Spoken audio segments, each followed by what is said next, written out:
നമസ്കാരം. ഭാരത് ലൈവിലേക്ക് വീണ്ടും സ്വാഗതം. നമസ്കാരം വിശാൽ.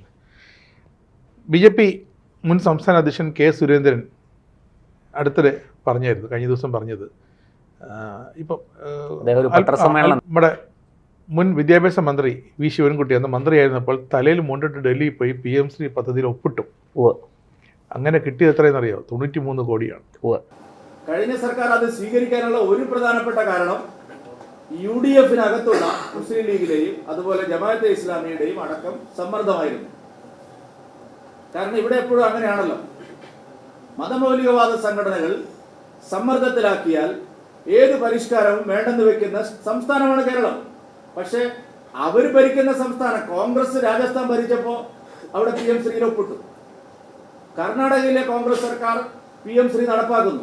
പക്ഷെ കേരളത്തിൽ LDF ഗവൺമെന്റിന്റെ കാലത്ത് അതിനെതിരായ ശക്തമായ നിലപാടെടുത്തു. LDF ഗവൺമെന്റ് അവിടെ പോയി ആരും അറിയാതെ ശിവൻകുട്ടി തലയിൽ മുണ്ടിട്ട് അവിടെ പോയി ഒപ്പിട്ടു. പ്രശ്നം ഇവിടെ വലിയ വാർത്തയായപ്പോൾ കുറച്ചു കാലത്തേക്ക് മാറ്റിവെച്ചു. ഞങ്ങൾ അന്നേ പറഞ്ഞു, PM ശ്രീ നടപ്പാക്കുന്നതിൽ കാലതാമസം ഉണ്ടാക്കിയതിന് LDF-ഉം UDF-ഉം വിദ്യാർത്ഥി സമൂഹത്തോടും രക്ഷിതാക്കളോടും മാപ്പ് പറയേണ്ടതാണ്. ഇനി ഒരു കാര്യം ഞാൻ പറയാം, ഇപ്പോഴത്തെ വിദ്യാഭ്യാസ മന്ത്രി മുസ്ലിം ലീഗിന്റെ വിദ്യാഭ്യാസ മന്ത്രിക്ക് തന്നെ PM ശ്രീ നടപ്പാക്കേണ്ടി വരും. ഞാനൊരു അഡ്വാൻസ് ആശംസ നമ്മുടെ വിദ്യാഭ്യാസ മന്ത്രി ശംസുദ്ദീന് നൽകുകയാണ്. നമ്മുടെ വിദ്യാഭ്യാസ മന്ത്രി N ശംസുദ്ദീനും അത് ശരിവെച്ചിട്ടുണ്ട്. പക്ഷേ PM ശ്രീ നടപ്പാക്കണമോ വേണ്ടയോ എന്നുള്ളത് UDF തീരുമാനിക്കണമെന്നൊരു ഒരു കുറി കൂടി ഇട്ടു. കാരണം ക്യാപ്റ്റൻ അബൈൻസ് എന്നാണ് പറയുന്നത്. പക്ഷേ ഒപ്പിട്ടു, മന്ത്രി ശിവൻകുട്ടി അന്ന് പോയി ഒപ്പിട്ടു. കെ സുരേന്ദ്രൻ പറയുന്നത് ഇത് ലീഗും ജമാഅത്ത് ഇസ്ലാമിയും കൂടെ എതിർത്തിട്ടാണ് അന്ന് ശിവൻകുട്ടി അത് നടപ്പാക്കാത്ത, അല്ല CPI അല്ല. CPI ആത്മാർത്ഥമായി എതിർത്തു, പദ്ധതി വേണ്ട എന്ന് അവരുടെ നിലപാടനുസരിച്ച് പറഞ്ഞു. പക്ഷേ ശിവൻകുട്ടി ഈ പദ്ധതി ക്യാപ്റ്റൻ അബൈൻസാക്കി വയ്ക്കാൻ കേന്ദ്രത്തോട് നിർബന്ധിക്കാൻ കാരണം ഇത് ലീഗും മുസ്ലിം ലീഗും അതുപോലെ തന്നെ നമ്മുടെ ജമാഅത്ത് ഇസ്ലാമിയും, അതേ ലീഗും ജമാഅത്ത് ഇസ്ലാമിയും ഇത്തവണയും ഇത് നടപ്പാക്കാൻ സമ്മതിക്കില്ലെന്നാണ് സുരേന്ദ്രൻ പറയുന്നത്. അപ്പോൾ എന്തായാലും ആദ്യ ഗഡു കിട്ടി. ലഭ്യരായത് CPI, ഭിന്നവിശ്വത്തിൻ്റെ CPI അല്ലേ? ശരിക്കും ഈ പദ്ധതിയിൽ 93 കോടി രൂപ കിട്ടിയതും അവരുടെ LDF ഭരണകാലത്ത് തന്നെയാണ്. അതെ, അപ്പൊ തന്നെ ശിവൻകുട്ടി തന്നെ വാങ്ങിച്ചെടുത്തത്. അതെ അതെ, ഈ ഭരണകാലത്ത് ഒന്നും കിട്ടിയിട്ടില്ല. അത് പഠിക്കണം, ഇവർക്ക് ഇനി പഠിക്കാനുണ്ട്, UDF-ന് പഠിക്കാനുണ്ട്, ഫയല് പഠിക്കണം, ലീഗ് പണക്കാടുന്ന് തീരുമാനം വരണം, അങ്ങനെയൊക്കെ ഒരുപാട് കാര്യങ്ങളുണ്ട്. ജമാഅത്ത് ഇസ്ലാമിയുടെ അനുവാദം കിട്ടും. പക്ഷേ PM ശ്രീ എന്ന് പറഞ്ഞാൽ മോദി ശ്രീ അല്ല, പ്രൈം മിനിസ്റ്റർ അല്ല. അത് ഇതിനെ എതിർക്കുന്നത് ഇതെന്താന്ന് വെച്ചാൽ ഇടതുപക്ഷം PM ശ്രീ ഒപ്പിട്ടു. നമ്മൾ സമാനമായ മറ്റൊരു സംഭവം ഉണ്ടായി. ആയുഷ്മാൻ ആരോഗ്യ മന്ദിർ എന്ന് എഴുതി വെക്കണം, ഏത് പ്രൈമറി ഹെൽത്ത് സെൻ്ററിൽ. അതെ അതെ, അങ്ങനെ ഉണ്ടെങ്കിൽ മാത്രമേ കേന്ദ്രത്തിൽ നിന്ന് ഈ പ്രൈമറി ഹെൽത്ത് സെൻ്ററുകളുടെ നവീകരണത്തിനും അവിടെ അപ്പോയിൻ്റ് ചെയ്യുന്ന സ്റ്റാഫുകളുടെ ശമ്പളത്തിനും ഡോക്ടർ ഉൾപ്പെടെയുള്ളവരുടെ ശമ്പളത്തിനും ഒക്കെ കേന്ദ്രത്തിൽ നിന്നൊരു തുകയുണ്ട്. കേന്ദ്രം ഏതാണ്ട് 60-70% കൊടുക്കുമ്പോൾ കേരളം, കൃത്യമായിട്ട് ഞാൻ ഓർക്കുന്നില്ല 60-70 ആണോ അതോ 90% വരെ കൊടുക്കുമോ എന്നുള്ളത് എനിക്കിപ്പോൾ അറിയില്ല. പക്ഷെ എന്തായാലും കേന്ദ്രത്തിൽ നിന്നൊരു നല്ല പങ്ക് കിട്ടും. സംസ്ഥാനത്തിൻ്റെ പങ്ക് കൂടെ ഇട്ടിട്ടാണ് അത് ഈ പ്രൈമറി ഹെൽത്ത് സെൻ്ററുകളെല്ലാം നടത്തിക്കൊണ്ട് പോകുന്നത് നമ്മുടെ സംസ്ഥാന ആരോഗ്യ വകുപ്പിന് കീഴിൽ. അപ്പോൾ അവിടെ ഈ വിഷയം തുടങ്ങി വെച്ചത് ഇടതുപക്ഷമാണ്. നമ്മൾ ഇതിനകത്ത് ഞാൻ അതിൻ്റെ ചരിത്രം പറയാം. ജമാഅത്ത് ഇസ്ലാമിയും ലീഗും എല്ലാം ഈ വിവാദത്തിലേക്ക് കടന്നു വരുന്നതിന് മുമ്പ് നിയമസഭയിൽ വീണ ജോർജ് 2023 മറ്റോ ആണ് ഒരു പ്രസംഗം നടത്തിയത്. ആയുഷ്മാൻ ആരോഗ്യ മന്ദിർ എന്ന് എഴുതി വെച്ചാലേ ഈ പണം കിട്ടുകയുള്ളൂ, അത് അങ്ങനെ ചെയ്യാൻ സാധിക്കില്ല എന്ന് കേന്ദ്രത്തെ അറിയിച്ചിട്ടുണ്ട്, നമുക്ക് നോക്കാം എന്നാണ് വീണ അന്ന് പറഞ്ഞത്. അതേ വീണ 2 വർഷം കഴിഞ്ഞ് ആയുഷ്മാൻ ആരോഗ്യ മന്ദിർ എന്നവിടെ എഴുതി വെക്കുകയും കേന്ദ്രത്തിൽ നിന്ന് പണം വാങ്ങുകയും ചെയ്തു. അതായത് ഗതികേടാണ്, വേറെ വഴിയില്ല. ഇവിടെ വരുമാനമൊന്നുമില്ല. ഈ സംസ്ഥാനത്തിന് ഉൽപ്പാദന മേഖലയിൽ വട്ടപൂജ്യമാണ്. ഉൽപ്പാദന മേഖലയിൽ എന്തെങ്കിലും ഉണ്ടെങ്കിലല്ലേ കാര്യമായി നമുക്ക് വരുമാനം ഉണ്ടാവുള്ളൂ. ഈ ഉൽപ്പന്നങ്ങൾ വിറ്റഴിക്കുമ്പോൾ കിട്ടുന്ന സർക്കാരിന് കിട്ടുന്ന ഒരു നികുതിയുണ്ട്. അത് കേരള സർക്കാരിനെ സംബന്ധിച്ചിടത്തോളം വളരെ വളരെ വളരെ മോശമാണ്, വളരെ കുറവാണ്. അപ്പം പിന്നെ കേന്ദ്രത്തിൻ്റെ സഹായവും കേന്ദ്രത്തിൻ്റെ ഫണ്ടും ഒക്കെ കൊണ്ടേ ഇവിടെ പിടിച്ചു നിൽക്കാൻ പറ്റുള്ളൂ. തീർച്ചയായും അല്ലേ? മറ്റ് നികുതികളിൽ നിന്ന് കിട്ടുന്ന വരുമാനം, ഇതൊക്കെയാണ് നമ്മുടെ നാട്ടിൽ എത്ര വ്യവസായങ്ങളുണ്ട്. നമുക്ക് നന്നായിട്ട് നടത്താൻ കഴിയുന്ന വ്യവസായം പോലും നമ്മൾ നന്നായിട്ട് നടത്തുന്നില്ല. ടൂറിസം മിക്കവാറും നഷ്ടത്തിലാണ്. ഒരു നല്ല വ്യവസായമാണ്, പക്ഷെ അത് നമ്മൾ നല്ല രീതിയിലാണോ നടത്തുന്നത്? അതിൽ നിന്ന് കാര്യമായ വരുമാനം നമുക്ക് കിട്ടേണ്ടതല്ലേ? അത് കിട്ടുന്നുണ്ടോ? ഇല്ല. പിന്നെ നമ്മൾ ഈ വ്യാവസായിക അടിസ്ഥാനത്തിൽ ഉൽപ്പാദനം നടത്തുന്ന മറ്റേത് മേഖലയുണ്ട് നമുക്ക്? കൃഷി ആമ്പേ തകർന്ന് തരിപ്പണമാക്കി, ഭൂപരിഷ്കരണം തലതിരിഞ്ഞ രീതിയിൽ നടപ്പാക്കി, ഉള്ള കൃഷിഭൂമി മുഴുവനും നികത്താൻ അനുവാദം കൊടുത്ത് നെൽപ്പാടങ്ങളും എല്ലാം നശിപ്പിച്ച് നാണ്യവിളകൾക്ക് ഇളവ് കൊടുത്ത്, അല്ലേ?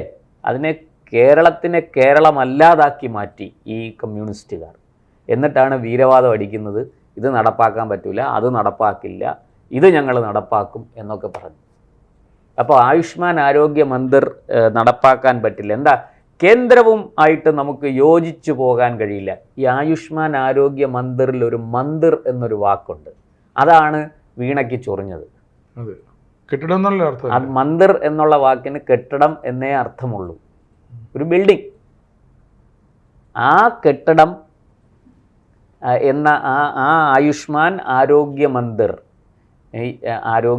അത് നോർത്ത് ഇന്ത്യയിലൊക്കെ ആരോഗ്യ മന്ദിരം എന്നും ക്ഷേത്രം എന്നും, അല്ല, മന്ദിർ എന്ന ഹിന്ദി വാക്കിന് ക്ഷേത്രം എന്നും കൂടി അർത്ഥമുണ്ട്. നിങ്ങൾ എവിടെ പോകുന്നു? ഞാൻ മന്ദിർ ജാ രഹാ ഹൂം എന്ന് ഹിന്ദിയിൽ പറഞ്ഞാൽ അതിന്റെ അർത്ഥം ഞാൻ ക്ഷേത്രത്തിൽ പോകുന്നു.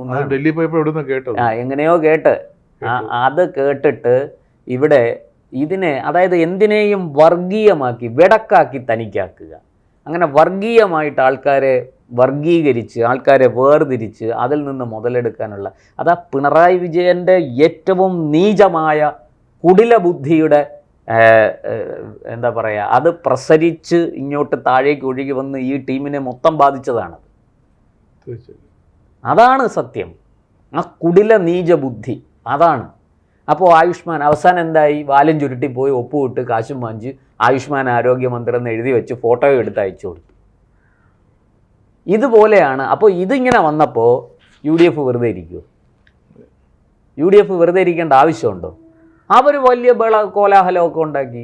ഇത് മോദി മുണ്ടെടുത്ത മോദിയാണ് പിണറായി എന്ന് ആദ്യം പിണറായിയെ വിളിച്ചത് ഇപ്പോഴത്തെ മുഖ്യമന്ത്രി VD സതീശനാണ്.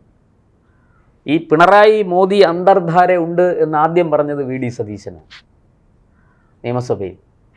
അപ്പോൾ LDF ഏത് ആയുധം ഉപയോഗിച്ചാണോ UDFനെ ആക്രമിച്ചത്, അതായത് മോദിയുമായിട്ട് അന്തർധാര, BJPയുമായിട്ട് അന്തർധാര, RSSുമായിട്ട് അന്തർധാര, RSS വോട്ട് UDFന് മറിച്ചു കൊടുക്കുന്നു, ഇതെല്ലാം കാലങ്ങളായിട്ട് ആരോപിച്ചു വന്നതാരാ? LDF ആണ്. ആ LDF അത് ആരോപിക്കുന്നതിൻ്റെ പുറകിൽ ഒരു നീച ബുദ്ധി ഞാൻ നേരത്തെ പറഞ്ഞതുപോലെയുണ്ട്. അതായത് ഈ UDF പഴയ കോലീബി സഖ്യമൊക്കെ നമുക്കറിയാം, ചില അടവ് നയങ്ങളൊക്കെ ഉണ്ടായിട്ടുണ്ട്, അതില്ലെന്നല്ല ആരും പറയുന്നത്. പക്ഷെ ആ അടവ് നയത്തിൻ്റെ പേരിൽ BJPയുമായിട്ട് അന്തർധാര ലീഗിനും കോൺഗ്രസിനും ഉണ്ട് എന്ന് വരുത്തി തീർത്ത് UDFനെ ലീഗിൽ നിന്ന്, മുസ്ലിങ്ങളെ ലീഗിൽ നിന്ന് UDFിൽ നിന്ന് അടർത്തി മുസ്ലിം വോട്ട് ബാങ്കിനെ LDFിലേക്ക് കൊണ്ടുവരാൻ സഖാവ് പിണറായി വിജയൻ്റെ നേതൃത്വത്തിൽ 1998 മുമ്പൽ, അതിനു മുമ്പ് ഉണ്ടായിരുന്നോ നമുക്കറിഞ്ഞൂടാ, 98 മുതൽ ആരംഭിച്ച തന്ത്രങ്ങളാണ്, ആരംഭിച്ച പരിശ്രമമാണ് അതൊക്കെ. അതാണ് അവസാനം വന്ന് നിവർത്തിയില്ലാതെ അത് ഈ LDFിൻ്റെ തന്നെ കഴുത്തെ ചുറ്റിയ പാമ്പായി മാറിയത്. കാരണം ഇവരാരും വിചാരിച്ചില്ല കേന്ദ്രത്തിൽ മോദിയുടെ ഒരു തുടർഭരണം വരും, അതിങ്ങനെ 10 വർഷത്തിൽ കൂടുതൽ നീളും എന്നൊന്നും ഇവരാരും പ്രതീക്ഷിച്ചില്ല. LDFും പ്രതീക്ഷിച്ചില്ല, UDFും പ്രതീക്ഷിച്ചില്ല. അവർ വിചാരിച്ച 5 കൊല്ലം കഴിയുമ്പോൾ മോദി പോയിട്ട് രാഹുൽ വരും. അപ്പോൾ നമുക്കെന്നും ഈ RSS പേടിയും BJP പേടിയും കാണിച്ച് ന്യൂനപക്ഷങ്ങളുടെ വോട്ട് വാങ്ങി നമുക്ക് ജീവിക്കാം എന്നായിരുന്നു പിണറായി വിജയൻ്റെയും UDF നേതാക്കളുടെയും ഒക്കെ സ്വപ്നം. അതൊക്കെ പൊളിഞ്ഞുപോയി. കാരണം മോദി തുടർഭരണം വന്നു. ബാക്കി എല്ലാ സ്റ്റേറ്റിലും പിന്നെ മുസ്ലിം ഭൂരിപക്ഷ പ്രദേശത്ത് പോലും BJP നിർത്തുന്ന സ്ഥാനാർത്ഥി ജയിക്കുന്നു. അങ്ങനെയൊക്കെ വലിയ മാറ്റങ്ങൾ രാജ്യത്ത് വന്നു. പക്ഷെ കേരളത്തിൽ പ്രബുദ്ധരായതുകൊണ്ട് കേരളത്തിൽ ഇതിനെ സമ്മതിക്കില്ല. ആരാ സമ്മതിക്കാത്തത്? LDF സമ്മതിക്കില്ല, CPIM സമ്മതിക്കില്ല. അതായത് CPI അതിനൊന്ന് കൊടി പിടിക്കുകയായിരുന്നു. അതായത് CPIക്ക് കിട്ടിയ വിഷയം അവർ ചർച്ച ചെയ്തപ്പോൾ CPM എന്തായാലും ഒപ്പിടുമെന്നറിയാം. കാരണം വിദ്യാഭ്യാസ മന്ത്രി CPM-ന്റെ കയ്യിലാണ് അന്നത്തെ വിദ്യാഭ്യാസം, ശിവൻകുട്ടിയാണല്ലോ. അപ്പോൾ എന്തായാലും CPM അത് ഒപ്പിട്ടിരിക്കും. കാരണം അതൊരു പ്രോപ്പറായ രീതിയിൽ ഒപ്പിടേണ്ട ഒരു പദ്ധതി തന്നെയാണ്. കാരണം 4,000-ലധികം കോടി രൂപ സംസ്ഥാനത്തിന് കിട്ടുന്നതാണ്. എത്രയെങ്കിലും ആകട്ടെ നമ്മുടെ വിദ്യാർത്ഥികൾക്ക്, നമ്മുടെ വികസനത്തിനല്ല, കേന്ദ്രത്തിൽ നിന്ന് നമുക്ക് അർഹിക്കുന്നതാണ്. അതിന് മാനദണ്ഡങ്ങളുണ്ട്. ആ മാനദണ്ഡങ്ങൾ പാലിച്ചാലേ ഫെഡറൽ സംവിധാനം അനുസരിച്ച് ആ തുക നമുക്ക് കിട്ടൂ. അപ്പോൾ CPI വിചാരിച്ചത് അന്ന് ബിനോയ് വിശ്വമടക്കം തീരുമാനിച്ചു, ഇതിനെ എതിർക്കുകയാണെങ്കിൽ പൊളിറ്റിക്കൽ മാരേജ് അവർക്ക് എടുക്കാം. അങ്ങനെയാണ് അവർ മുന്നണിക്കകത്ത് ഒരു ഘട്ടത്തിൽ മുന്നണി വിടും എന്നിവരെ പറഞ്ഞ് ശക്തമായ നിലപാടൊക്കെ എടുത്ത്. പക്ഷെ അവരുടെ നിലപാടെടുത്തു. അവിടെ ക്യാപ്റ്റൻ അബൈൻസ് വെച്ച് അതിനുമുമ്പ് തന്നെ ചെന്ന് ഒപ്പിട്ടു. 93 കോടി രൂപ വാങ്ങുകയും ചെയ്തു. അല്ല, CPIയുടെ ഈ എതിർപ്പെന്ന് പറയുന്നത് ചായക്കോപ്പയിലെ കൊടുങ്കാറ്റാണ്. അതായത് ഞങ്ങളാണ് യഥാർത്ഥ കമ്മ്യൂണിസ്റ്റുകാർ, ഞങ്ങളാണ് യഥാർത്ഥ ന്യൂനപക്ഷ സംരക്ഷകർ, ഞങ്ങളാണ് ഈ കമ്മ്യൂണിസം കണ്ടുപിടിച്ചത്. ഇതാണ് CPIയുടെ ജാട. അത് പിണറായി വിജയൻ്റെ അടുത്ത് വില പോകില്ല. അപ്പോൾ കിട്ടിയ അവസരത്തിന് പിണറായിക്ക് ഒരു പണി കൊടുത്തതാണ്.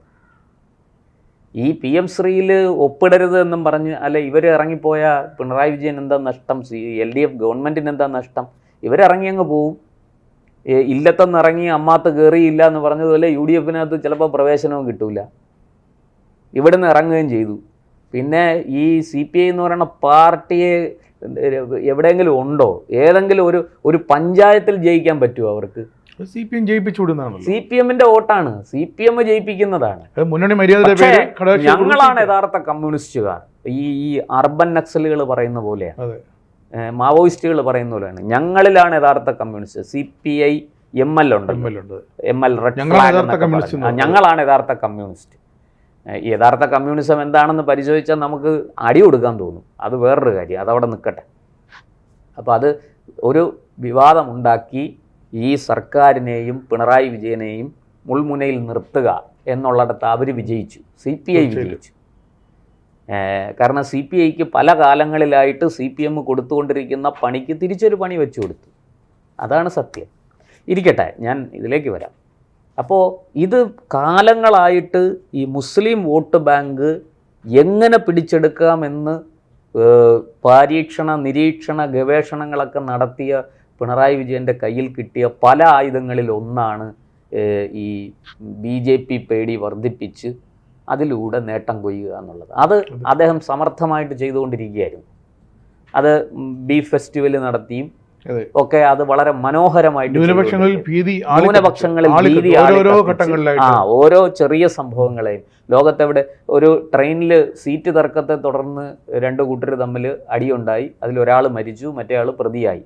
പ്രതിയായവൻ ഹിന്ദു, മരിച്ചത് മുസ്ലിം. സംഘപരിവാറിൻ്റെ കൊല. ഈ പ്രതിയായ ആളിന് സംഘപരിവാറുമായിട്ട് എന്തെങ്കിലും ബന്ധമുണ്ടോ? ആർക്കും അറിയില്ല. പശുക്കടത്ത് ആരോപിച്ച് മുസ്ലിങ്ങളെ തല്ലിക്കൊല്ലുന്നു.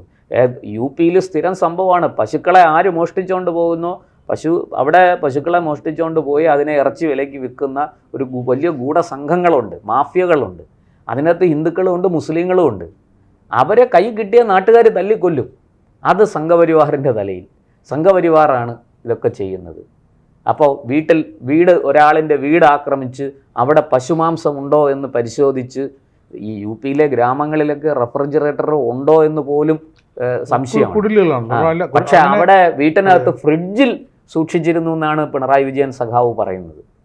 അത് കണ്ട ഉടനെ അയാളെ തല്ലിക്കൊന്നു, സംഘപരിവാരം തല്ലിക്കൊന്നു.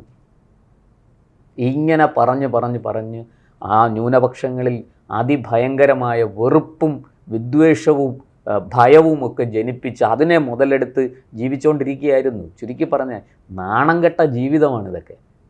നാണം കെട്ട ജനങ്ങളോട് നേരെ ചൊവ്വേ രാഷ്ട്രീയം പ്രവർത്തിച്ച് ചെയ്യുന്നതിന് പകരം ഈ വൃത്തികെട്ട നീച തന്ത്രങ്ങൾ പ്രയോഗിച്ചാണ് മുന്നോട്ട് പോയത്. അതാണ് സത്യം. നമ്മൾ ഈ PM ശ്രീ എന്നിട്ട് തീർന്നില്ല, അങ്ങനെ മുന്നോട്ട് പോയി. ഇപ്പം എന്തായി? 26 സീറ്റിലേക്ക് CPM-നെ ഒതുക്കി കൈ കൊടുത്തു. പോട്ടെ, 35 സീറ്റ് മുന്നണിക്ക് കിട്ടിയത് CPM-ന് കിട്ടിയ വോട്ടാണ്, CPM-ൻ്റെ വോട്ടാണ്. അത് 35 സീറ്റിലേക്ക് ഒതുങ്ങി. ഒരു രാജ്യസഭയിലേക്ക് ഒരു MP അയക്കാൻ പോലും ആവതില്ലാത്ത അവസ്ഥയിലേക്ക് ജനം ഒതുക്കി കൊടുത്തു. തീർച്ചയായിട്ടും. അപ്പോൾ അതങ്ങനെയാണെന്നേ, വിതച്ചത് കൊയ്തല്ലേ പറ്റൂ.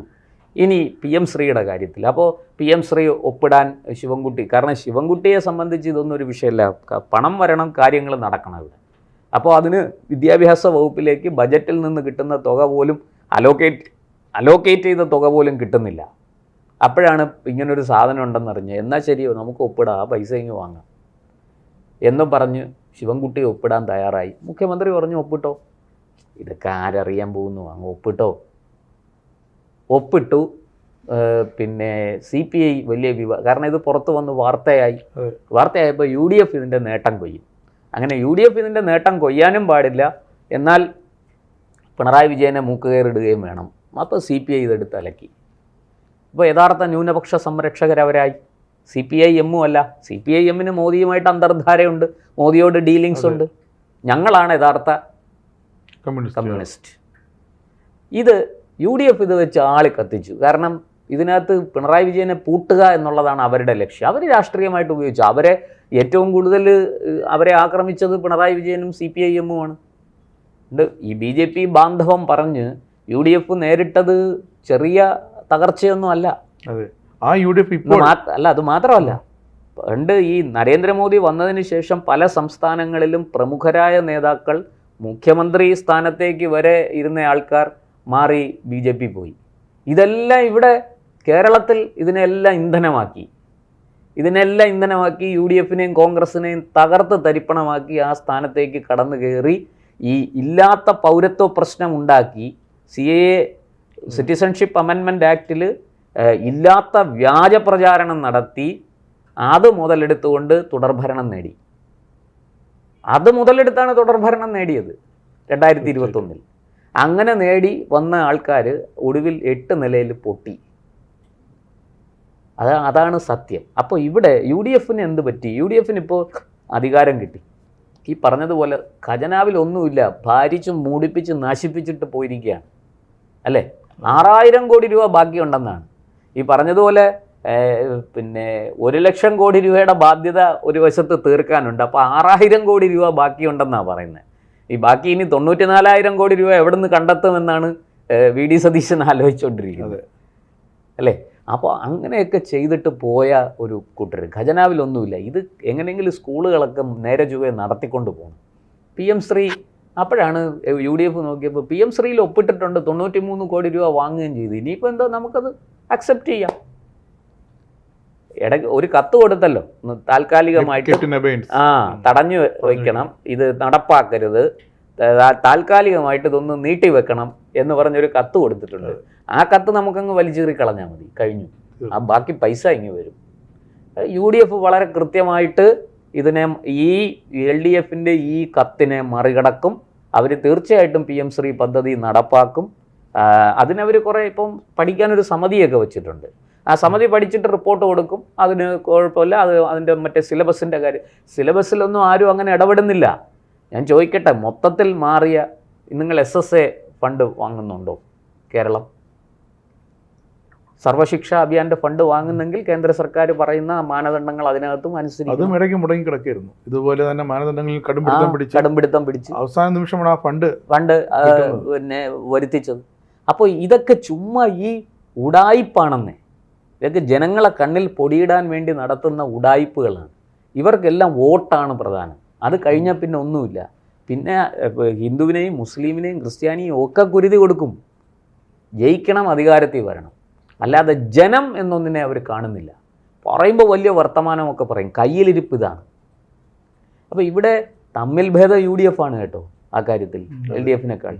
അവരിത് മനോഹരമായിട്ട് നടപ്പാക്കും. അതിനുള്ള സൂത്രപ്പണികളൊക്കെ മുഖ്യമന്ത്രി VD സതീശനെ അറിയാം. പിന്നെ മുസ്ലിം ലീഗിനെ അദ്ദേഹത്തിന് കൈകാര്യം ചെയ്യാൻ പറ്റും. അദ്ദേഹം പറയുന്നത് അനുസരിക്കും. ജമാഅത്ത് ഇസ്ലാമിയൊക്കെ ഒന്നാമത് സതീശൻ്റെ കയ്യിൽ അധികാരം ഇരിക്കുകയാണ്. ഇനിയിപ്പോൾ പാലം കടക്കുവോളം നാരായണ, പാലം കടന്നു കഴിഞ്ഞാൽ ഗുരായണ എന്ന് പറയാൻ VD സതീശന് യാതൊരു മടിയും ഉണ്ടാവില്ല. ജമാഅത്ത് ഇസ്ലാമിയൊക്കെ അവിടെ ഒരു മൂലയ്ക്ക് ഇരുന്നോളാൻ പറയും. തീർച്ചയായിട്ടും ഇത് നടപ്പാക്കും. ഇത് മനോഹരമായിട്ട് നടപ്പാക്കും. ബാക്കി കാശ് വാങ്ങിക്കും. നമ്മുടെ സ്കൂളുകളുടെ എല്ലാം ഇത് മാറും. വളരെ ഭംഗിയായിട്ട് ഇതിനെ കൊണ്ട് നടക്കും, ഒരു സംശയവും വേണ്ട. അപ്പോൾ ഈ നമ്മുടെ ഇടത് സർക്കാർ കഴിഞ്ഞ 10 വർഷമായിട്ട് അവർക്ക് നടപ്പാക്കാൻ പറ്റാത്തൊരു പദ്ധതിയാണ്, അതും കൂടെ ഓർക്കണം.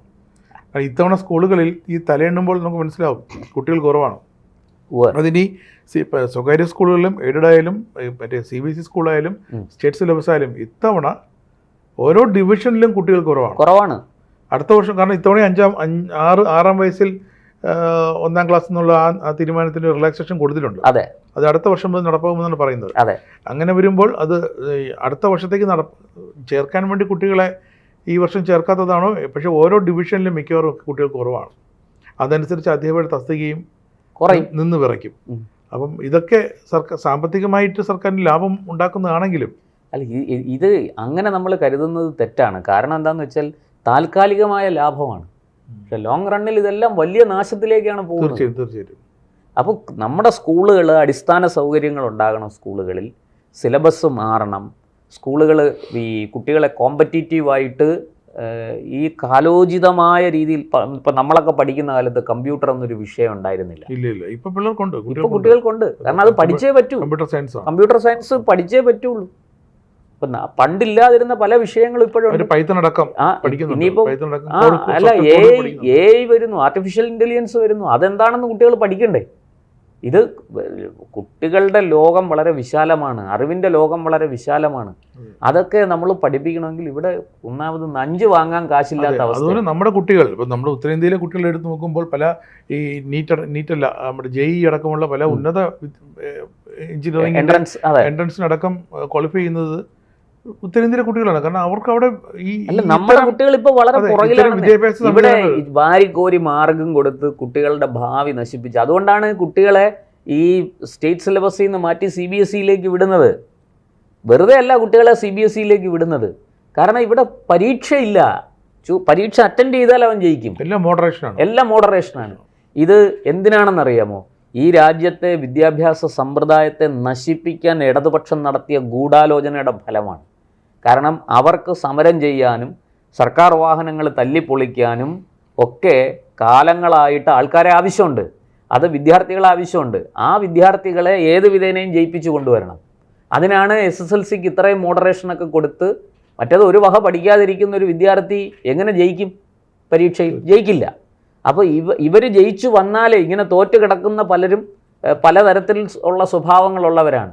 ഇവരെയൊക്കെ ജയിപ്പിച്ച് കൊണ്ടുവന്നാലേ +2 കഴിഞ്ഞ് ഡിഗ്രിയിലേക്കൊക്കെ എത്തിച്ചാലേ നമുക്ക് സമരം ചെയ്യാൻ ആളെ കിട്ടുള്ളൂ. ഇപ്പോൾ സെക്രട്ടേറിയറ്റിൻ്റെ നടയിൽ സമരങ്ങളുടെ കാലം വരാൻ പോവുകയാണ്. അപ്പോൾ ഈ സമരം ചെയ്യാൻ ആളെ കിട്ടണമെങ്കിൽ SFIക്ക് പിള്ളേരെ വേണം. അത് മുഴുവനും തിരുവനന്തപുരം യൂണിവേഴ്സിറ്റി കോളേജിലടക്കം, സംസ്കൃത കോളേജിലടക്കം അഡ്മിഷൻ നടക്കുന്നതിനകത്ത് എന്തൊക്കെ ക്രമക്കേടുകളാണുള്ളതെന്ന് ഒന്ന് പരിശോധിച്ച് നോക്കിയാൽ നമുക്ക് മനസ്സിലാവും. ഇതൊന്നും അനുവദിക്കാത്ത പ്രിൻസിപ്പൾമാരെ ഇവർ പിന്നെ കസേര കത്തിക്കും, ആ പ്രിൻസിപ്പളിന് കുഴിമാട ഒരുക്കും, റീത്തും വയ്ക്കും, ഒക്കെ ചെയ്യും.